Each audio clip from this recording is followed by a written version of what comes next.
Hey, I'm John Cannell, and today on Preppy Kitchen we're making some chewy, delicious caramels. So let's get started. This recipe comes together really quickly, and once your caramel is ready, it has to go straight into the pan. So we're gonna prep that out right now. Lightly butter a 9 by 13 inch dish. You're gonna plop some parchment paper in here and press it down.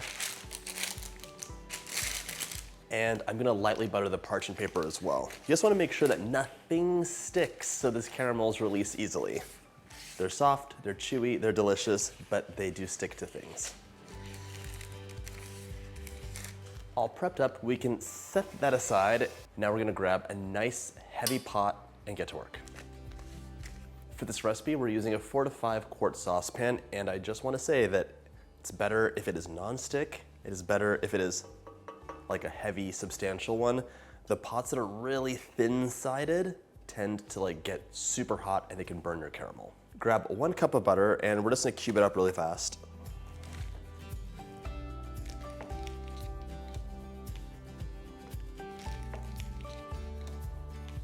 And by the way, if you like my videos, hit that subscribe button. There's 2 new recipes every single week.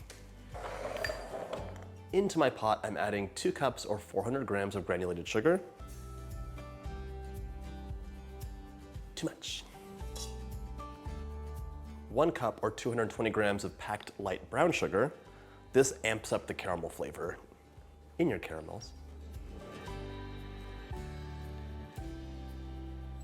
Perfect.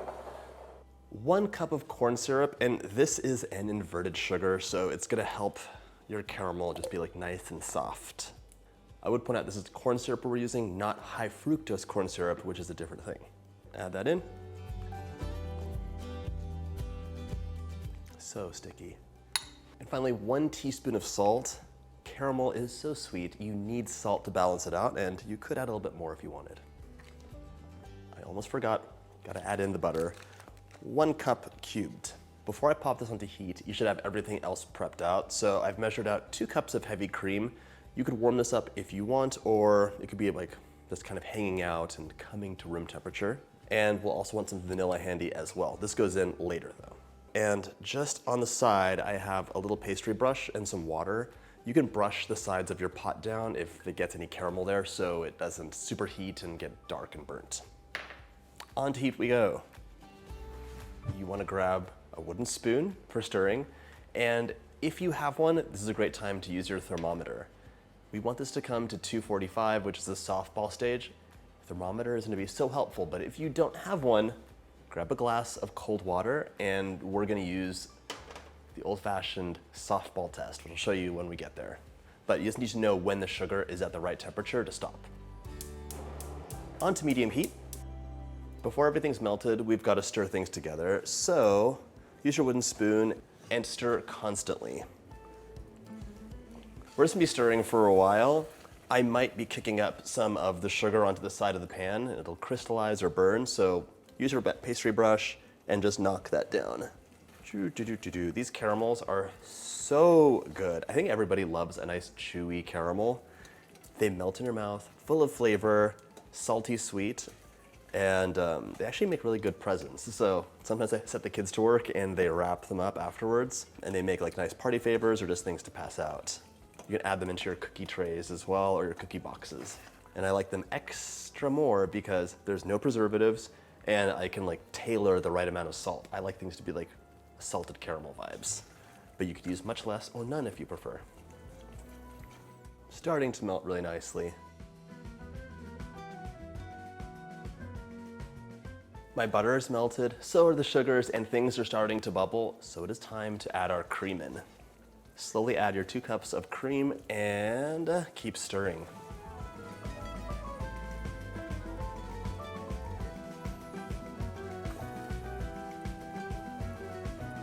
I added my cream in, and that definitely brought the temperature down a bit. It's now at 180. You want this to be 245-ish, so that would be the softball stage. What that means is if I take a spoonful of this mixture and add it into the cold water, it'll form like a piece of caramel sap almost. It'll be like soft and gummy. If the mixture got too hot, it would reach the hardball stage where it would go and form like a little drop of amber. It would be like a hard little rock. And if it's too cold, like it is right now, and I added it in, it would just disperse and dissolve. You'll normally like feel and hear a difference in the caramel once it comes to that stage. It gets a little bit thicker, it's more of a burp than a bubble, and I'll show you what it looks like. But right now, it's just like a hot caramel soup. My mixtures come to a boil and you have to keep stirring or it would boil over. You could reduce the temperature a bit if it looks like it's getting up there, which mine is. This stove runs so hot.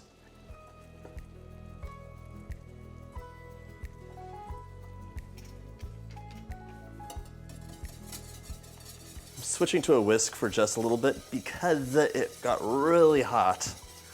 As I was saying, this stove runs much hotter than most other ones, so the cook time is reduced and things can get a little bubbly really fast.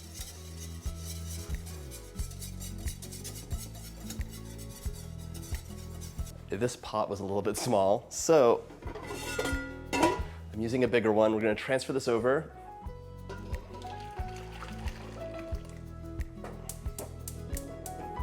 And back onto medium heat. If this happens to you, you feel free to do the same.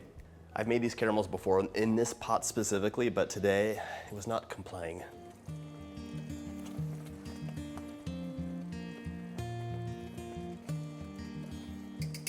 I want to mention right now, the temperature climbs up really fast into the 220s, but then once it gets there, it kind of levels out. What's happening is the water that was in the butter, because butter does have some water in it, and the water that was in the cream is basically boiling off, and you're getting more of like a sugar, like a pure sugar fat solution. And that is gonna slowly increase into the softball stage where we get to 240. So I was at 221 a few minutes ago, and now I'm at 223.7. I'm just telling you this because things get hot really fast, but then the temperature will start climbing much more slowly. You still need to keep stirring, you still wanna keep an eye on it. And right now you can see it's really like frothy and vibrant on the inside. Once it starts thickening up, you'll notice a difference in color and consistency. You'll even be able to feel it from how much resistance there is to your spoon. Make sure, by the way, you're not using a metal spoon because that conducts heat and will burn you.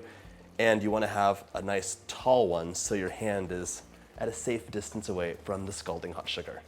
If you've been watching this carefully while you're cooking away, this has gotten a little bit darker. You see more of like burps, like little eyeballs opening up in the pot as opposed to like a frothy light mixture. And it just looks and feels thicker. I'm at 243 right now, so I'm getting really close. 244, 245. Okay, I'm gonna take it off heat. I wanna show you the water test now, so let's grab a spoon and let's take a drop and plop it in here. It doesn't even wanna release, but.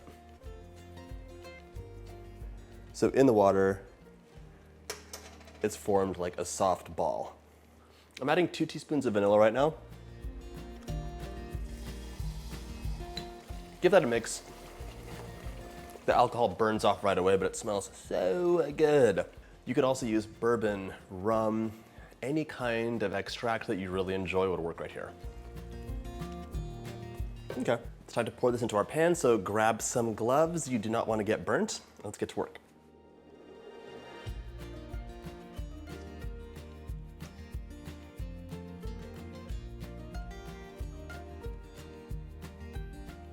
Got every last drop out, and I didn't make a mess.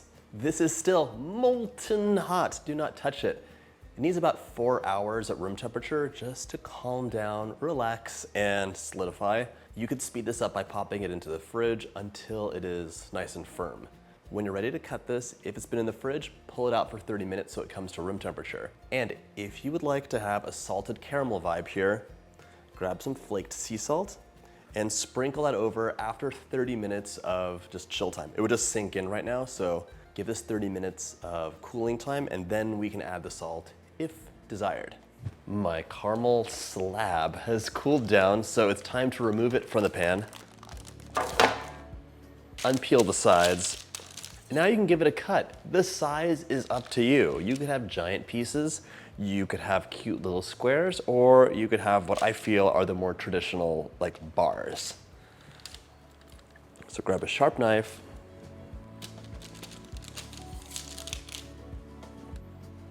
And we're gonna cut that up.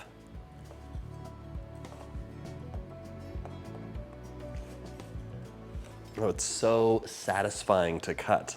Look at that razor sharp edge you get there. I think this is easiest if you keep it on the parchment, cut a bar, and then on your cutting board, just cut the pieces. The one thing I'll say is that you do not want to stack these or have them touching because they'll kind of like melt back into each other. They need to be separated, like two best friends in class. You see, look, I left these together and they wanted to like meld back into each other.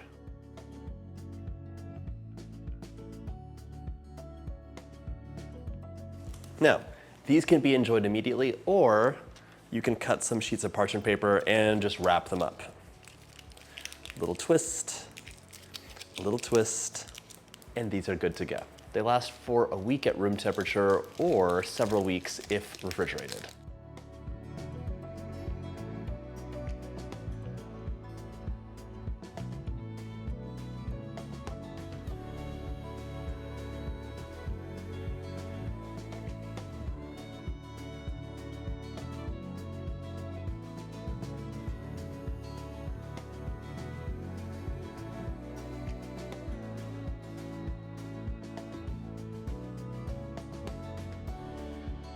You can wrap all your caramels now or pop them into like a big Tupperware spaced out with parchment above and below each layer so they don't stick together. But either way, they're gonna be delicious.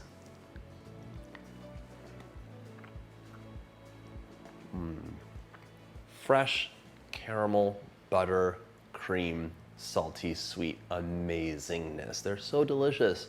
I hope you get a chance to make this easy caramel recipe, and if you like my videos, hit that subscribe button and check out my candy playlist.